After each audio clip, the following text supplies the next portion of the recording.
It's a beautiful Saturday morning, but Sarah isn't exactly in the mood to enjoy it.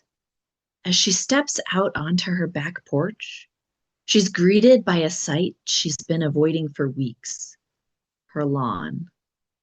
The grass has grown so tall that it's starting to look more like a wild meadow than a suburban lawn. Dandelions are popping up everywhere, and the overall state of the yard is frankly embarrassing. Sarah sighs, realizing that she can't put off this chore any longer.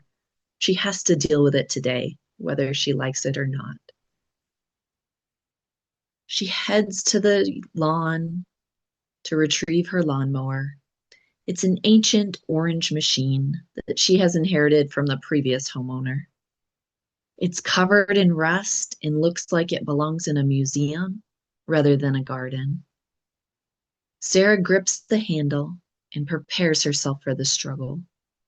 She pulls the starter cord with all her might. Nothing. She tries again, her muscles straining. The machine is stubborn and heavy. And as the sun gets higher in the sky, Sarah starts to feel the heat. She wonders if the mower is even capable of starting after sitting idle for so long. On her fifth attempt, the engine finally sputters to life, but it doesn't sound right. Instead of a steady hum, it emits a series of violent bangs and metallic clangs. Suddenly, a thick cloud of acrid black smoke erupts from the engine, billowing into the air and stinging Sarah's eyes. A bright spark, a zap of electricity flashes near the fuel tank, and the machine dies with a pathetic groan. It's official. The lawnmower has suffered a terminal mechanical failure.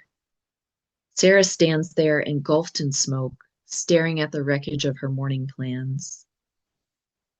At this point, Sarah is reaching her limit. She feels completely overwhelmed. It feels as though every appliance she owns is conspiring against her today. First, it was the coffee machine, and now this. She's covered in a layer of grime. Her face is smudged with dirt, and she's sweating under the midday sun. The frustration isn't just about the grass. It's the feeling of being defeated by things that are supposed to make her life easier. She stands in the middle of her half-cut lawn, feeling absolutely exhausted and defeated. In a moment of uncharacteristic rage, Sarah finally snaps. The mounting stress of the week and the failure of the mower boil over. She loses her temper and delivers a sharp kick to the side of the metal housing. "Useless piece of junk," she exclaims. But this only results in a sharp, throbbing pain in her big toe. She hops around on one foot, clutching her injured toe and realizing that losing her temper has only made a bad situation worse.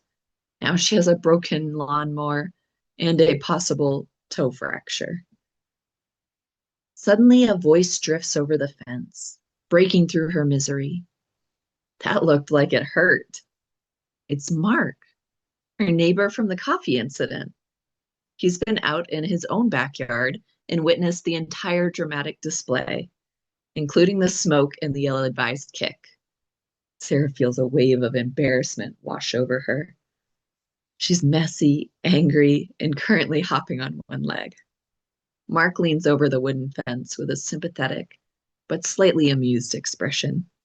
"Rough morning?" he asks kindly. Mark doesn't just stand there and watch. He takes action. He grabs his toolbox and heads over to Sarah's yard. He takes a quick look at the smoking orange ruin and winces. "I hate to be the bearer of bad news, Sarah, but I think this machine has seen its last day." The engine is completely seized. However, seeing her look of despair, he quickly offers a solution. "Listen, I've got a professional grade mower in my shed. Why don't you let me take care of this for you while you go inside and rest that foot?" Sarah is hesitant to accept so much help, but Mark insists. He returns a few minutes later with a sleek lime green mower.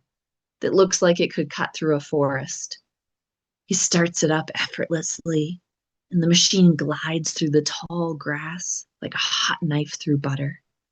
Sarah watches from the shade of her porch, genuinely impressed by how easy he makes it look. As the lawn is transformed from a chaotic mess into a neat, manicured space, she finds herself admiring more than just his gardening skills. He's dependable, and in her current state, that's incredibly attractive.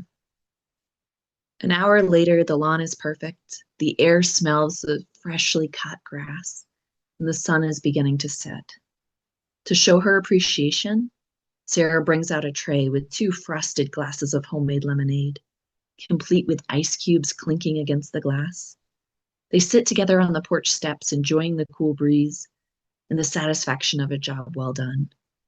The conversation flows easily, and the initial embarrassment Sarah felt has melted away. As they laugh about the exploding lawnmower, Sarah realizes that while her machines keep breaking, her bond with Mark is actually starting to build into something special. Thank you for watching, and I hope you enjoyed this episode. If you enjoy learning English through comprehensible input, make sure to subscribe to my channel. I will see you in the next episode.